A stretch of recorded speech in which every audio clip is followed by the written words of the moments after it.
Singapore में या तो पति बेरोजगार हो गए या वो अपनी कर्मठता, योग्यता, प्रतिभा पर कभी कोई रोजगार पा नहीं पाई। और निसंदेह लालू जी ने तय किया है कि सारे निकम्मे अकर्मण्य अपने पुत्र पुत्रियों को, जिनके पास कोई योग्यता नहीं कि वो राजनीति से इतर जाकर कुछ कर सके, उन्हें बिहार के सारे रोजगार उन्हें दे देने हैं। आदरणीय राबड़ी जी ने तात्कालिक महामहिम के विषय में कह दिया था कि लंगड़े की एक टांग टूटी है दूसरी तोड़ देंगे। वो व्यक्ति प्रश्न पूछ रहा है जो महिला आरक्षण के नाम पर सारण में अपनी सिंगापुर से एक बहन को लाकर टिकट देते हैं। 2 बार से हारी हुई किसी भी दल में 2-3 बार से हारे हुए प्रत्याशी को आपने टिकट मिलते हुए देखा है? पर उनकी वो बपौती है, उनकी राजनीतिक विरासत है। इसलिए पाटलिपुत्रा का टिकट बार बार हारने के बाद मीसा जी को दिया जाता है। जब आदरणीय लालू जी जेल जाते हैं तो कोई सुयोग्य पात्र उनको नहीं मिलता मुख्यमंत्री बनाने के लिए, तो वो अपनी पत्नी को बनाते हैं। नमस्कार, आप देख रहे हैं DTW 24 न्यूज़ और मैं हूं आपके साथ दिव्या पांडे। अभी हमारे साथ बात करने के लिए बीजेपी के प्रदेश प्रवक्ता अनामिका सिंह पटेल और वर्तमान की MLC भी हैं। अब इनसे ही बात करते हैं कि आज जो है पत्रकार जो है रोहिणी आचार्य से सवाल किया कि आखिरकार NDA गठबंधन के और बीजेपी के तमाम नेता लोग पूछना चाहते हैं कि आखिर चुनाव प्रसार को में क्यों नहीं निकल रहे हैं लालू प्रसाद यादव। तो रोहिणी आचार्य जो है सीधे कटाक्ष करते हुए कह रही है कि पहले बेटा बेटी से तो निपटा ले, अगर लालू जी निकल जाएंगे चुनाव प्रसार में तो फिर NDA गठबंधन और बीजेपी वालों का रोंगटे खड़े हो जाएंगे, धड़कनें उनकी तेज हो जाएगी। क्या कहिएगा? रोहिणी आचार्य जी आत्महत्या की शिकार हैं। आपको याद हो 2 दिन पहले भी उन्होंने कहा था कि मेरा इतना क्रेज है कि धक्का मुक्की हो रही है, पत्रकार मेरे लिए कर रहे हैं। दूसरा उन्होंने एक और लाइन कही थी, आपको याद हो, कि सब मुझे माँ शक्ति का प्रतीक मान रहे हैं।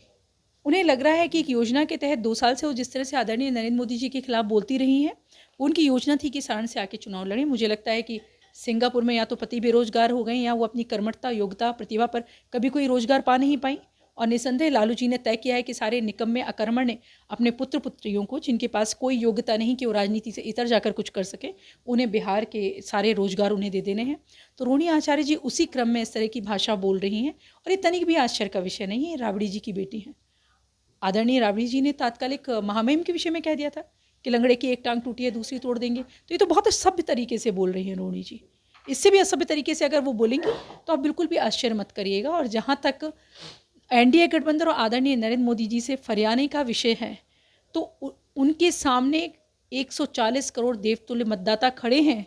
ऐसे परिवारवादी, जातिवादी और जातीय नरसंहारों को अंजाम देने वाले परिवारों के लिए, जिन्होंने आज तक अपने स्वार्थों के लिए, अपने परिवार को स्थापित करने के लिए अगड़े पिछड़े की राजनीति में बिहार को झोंका है, वो देवतुल्य मतदाता ढाल की तरह खड़े हैं। वो उन्हें जवाब दे देंगे लोकसभा चुनाव में।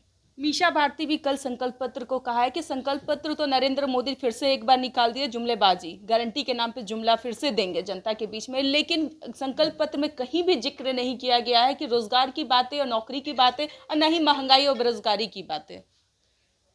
देखिए, हम भारतीय जनता पार्टी NDA गठबंधन परिणाम देने में यकीन करते हैं, और परिणाम आप देख रहे हैं। भू सांस्कृतिक राष्ट्रवाद के धरातल पर खड़ा होकर भारत आज विश्व की 5वीं अर्थव्यवस्था बन चुका है, और जल्दी हम तीसरी अर्थव्यवस्था होंगे।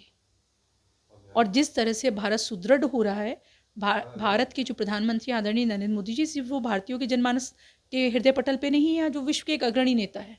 और जिस तरह से सुरक्षा की बात हो, हमने जो भी अपने वादे किए और सारे विषयों पर हम काम कर रहे हैं। 370 आप छोटा विषय समझते हैं, देश की सुरक्षा भी उतनी महत्वपूर्ण है। राम मंदिर तो छोटा विषय नहीं, महिलाओं की सुरक्षा छोटा विषय नहीं।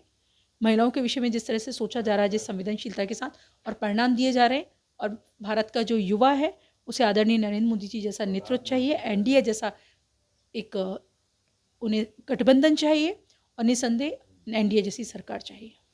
अगर महिलाओं की बात करें तो तेजस्वी यादव भी कह रहे हैं कि लोकसभा चुनाव में उन्होंने महिलाओं को क्यों नहीं टिकट दिया। अगर महिलाओं की बात करें, सशक्तिकरण की बात करें, कितनी हास्यप्रद बात है, कितनी हास्यप्रद बात है।